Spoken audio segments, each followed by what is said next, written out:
So this is normal distribution, and it would be a graph that looks just like this with percentages. And I'm going to do number 2 for you, whereas a professional golfer can drive a golf ball 287 yards on average with a standard deviation of 15 yards. Assume that the distribution of the lengths of drives is normal.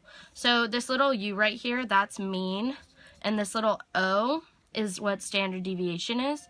So I put the numbers here on the graph so that it kind of shows where it is. So the standard deviation, it'll go up by 15 each time or down by 15 each time.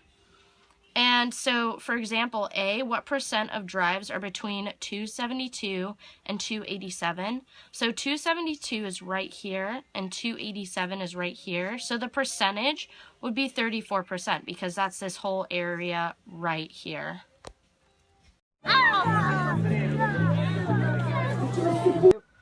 Okay, so for dot plot, box plots, and histograms, what you're going to get is you're going to get a chart like this. It's going to have a huge list of numbers, and the long way to do it is you would set up all the numbers from lowest to highest. But you can do it a lot easier in a calculator, and what you do is you go to Stat, and you hit Edit, and then you type them all in for L1, and then you can click Stat again, and go to Calc, and hit Enter, Enter, Enter.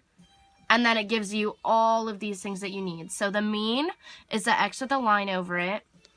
And the standard deviation is the O. And then the median, if you scroll down, it says median. So that makes it a lot easier to get all these numbers. And then you can get your 5-number summary, which would be the first number, which is the lowest number. And then the last number, which is the highest number, which is right here. And then Q1, Q3, and your median. Now, Q3 and Q1 are also given to you on your calculator, which is really nice. And to find the interquartile range, the IQR, you subtract Q3 and Q1, and that would get you 6.5 here. And then to create a dot plot, what you have to do is you have to take each one of these numbers individually and put a dot for each one. So say Washington was number 57, you put a little dot on 57 for him, and it looks something like this. Then a box plot is kind of alike, but what you have to do is for the median, you put a line, and then for Q1 you do a line, and Q3 you do a line, and then you make that your box.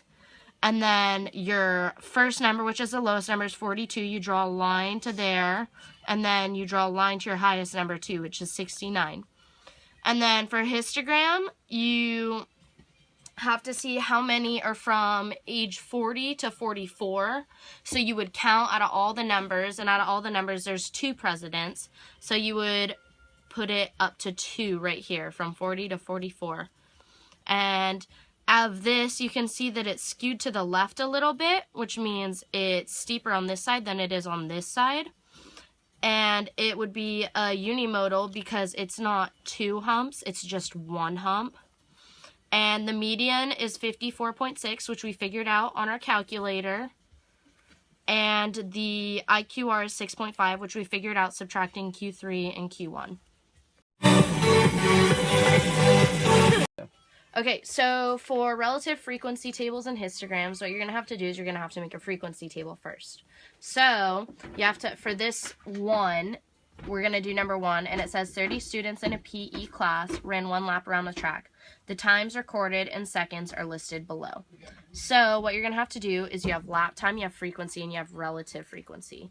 And what happens is lap time would be 40 to less than 50 seconds. So basically 40 to 49 seconds, 50 to 59 seconds.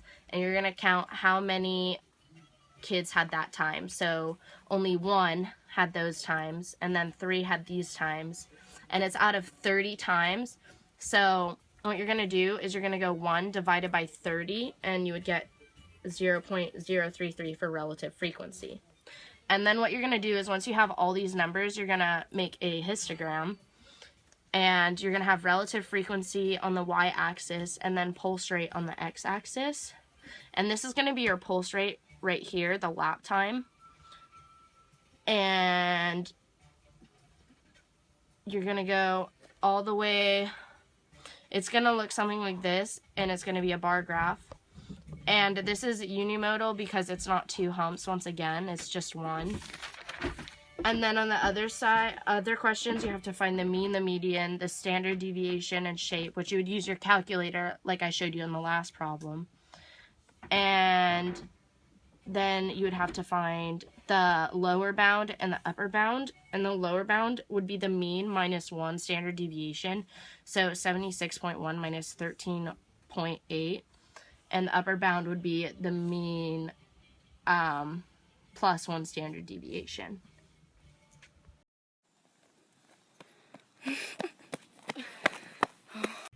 Okay, so life lesson. I definitely achieved everything that I wanted this year in school.